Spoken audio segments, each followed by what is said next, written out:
নমস্কাৰ জিআৰজি ব্লগলৈ সকলোকে স্বাগতম জনাইছোঁ। আজি আমি আলোচনা কৰিবলৈ লৈছোঁ অসম ৰাজ্যিক গ্ৰামীণ জীৱিকা অভিযানৰ অধীনত যিসকলে CRP হিচাপে কাম কৰি আছে সেই সকলো CRP বা সখীসকলে তেখেতসকলে চৰকাৰৰ পৰা লাভ কৰা স্কুটিসমূহ ঘূৰাই দিব লাগিব নেকি? আজি আমি সেই সম্পৰ্কে আলোচনা কৰিবলৈ লৈছোঁ। এই বিষয়টোৰ ওপৰত ইতিমধ্যে আপোনালোক বহুতেই কমেণ্ট কৰিছিল, যেহেতু বহুতেই এই সমস্যাটোৰ বাবে অলপ ভয় খাই আছে। গতিকে আজি ভিডিঅ'টোত আমি এই বিষয়ে আলোচনা কৰিম।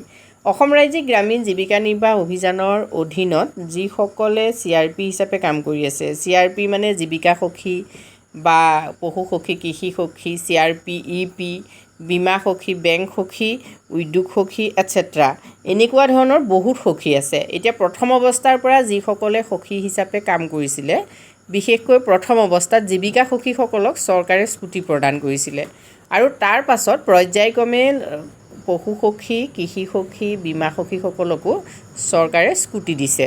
এতিয়া পৰৱৰ্তী পৰ্যায়তো এই ক্ষেত্ৰত চৰকাৰে নিশ্চয় সিদ্ধান্ত গ্ৰহণ কৰিব, কিন্তু যিসকলে ইতিমধ্যে স্কুটি লাভ কৰিছে সেই সখীসকলে চৰকাৰক স্কুটিখন ঘূৰাই দিব লাগিব নেকি? এই প্ৰশ্নটো উত্থাপন হোৱাৰ লগে লগে আৰু এটা প্ৰশ্ন আমি কৰিব পাৰোঁ। সেই প্ৰশ্নটো হ'ল, যেতিয়া সখীসকলক চৰকাৰৰ ফালৰ পৰা স্কুটি প্ৰদান কৰা হৈছিল তেতিয়া চৰকাৰীভাৱে বা ASRLMৰ ফালৰ পৰা এনে কিবা চুক্তি সখীসকলৰ লগত আছিল নেকি যে তেখেতসকলে কিবা কাৰণত যদি তেখেতসকলে সেই চাকৰিটো এৰে তেতিয়াহ'লে তেখেতসকলে স্কুটি ঘূৰাই দিব লাগিব? তেনেধৰণৰ যদি চুক্তি আছিল তেতিয়াহ'লে সখীসকলে স্কুটিখন ঘূৰাই দিবলৈ বাধ্য। যদি তেনেকুৱা ধৰণৰ কোনো লিখিত চুক্তি সখীসকলৰ হাতত নাই তেতিয়াহ'লে সখীসকলে স্কুটিখন ঘূৰাই দিয়াটো যুক্তিসন্মত হয় জানো? বৰ্তমান অৱস্থাত যিহেতু অসমত বহুতো নিযুক্তি হৈছে, ইতিমধ্যে আপোনালোকে গম পাইছে চৰকাৰে 1 লাখৰ ওচৰা-ওচৰি চাকৰি নিযুক্তি প্ৰদান কৰিছে। এতিয়া এই চাকৰিসমূহত বহুতো এনে সখী আছে যিসকলে যোগ্যতাৰ ভিত্তিত নিযুক্তি পাবলৈ সক্ষম হৈছে। বৰ্তমান অৱস্থাত যিহেতু ASRLMৰ লগত বহুতো উচ্চ শিক্ষিতা মহিলা জড়িত হৈ আছে, যিসকল মহিলাই স্বাৱলম্বনৰ উদ্দেশ্য আগত ৰাখি SHG গঠন কৰি নিজকে সংস্থাপিত কৰাৰ লগতে অন্য 10 গৰাকী মহিলাকো সংস্থাপিত কৰিবলৈ সক্ষম হৈছে। এনে মহিলাসকলে কিন্তু অকল ASRLMৰ লগতে জড়িত হৈ নাথাকি তেখেতসকলৰ প্ৰতিভাৰ জৰিয়তে তেখেতসকলে বিভিন্ন স্থানত ASRLMৰ বাহিৰত অন্যান্য চাকৰিত নিযুক্তি পাবলৈ সক্ষম হৈছে। এনেদৰে নিযুক্তি লাভ কৰা সকলো মহিলালৈকে আন্তৰিক শুভেচ্ছা জ্ঞাপন কৰিছোঁ।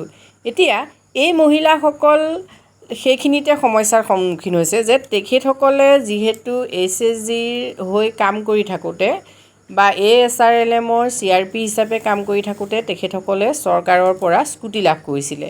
এতিয়া তেখেতসকলৰ লগত যিসকলে কাম কৰি আছে, তেখেতসকলৰ ওচৰ চুবুৰীয়া বা তেখেতসকলৰ ব্লকৰ আণ্ডাৰৰ যিসকল সখী আছে, সেই সখীসকলেই হওক বা অন্যান্য SHG সদস্যসকলেই হওক, তেখেতসকলে দাবী কৰিছে যে তেখেতসকলে যিহেতু চাকৰি পাইছে গতিকে চৰকাৰে দিয়া স্কুটিখন ঘূৰাই দিব লাগিব।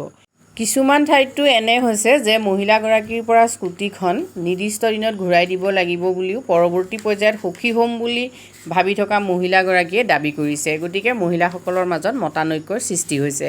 এই সম্পৰ্কত মোলৈ বহুতে যিহেতু কমেণ্ট কৰিছে, ফোন কৰিছে, সেইবাবে মই ভিডিঅ'টো প্ৰস্তুত কৰিছোঁ।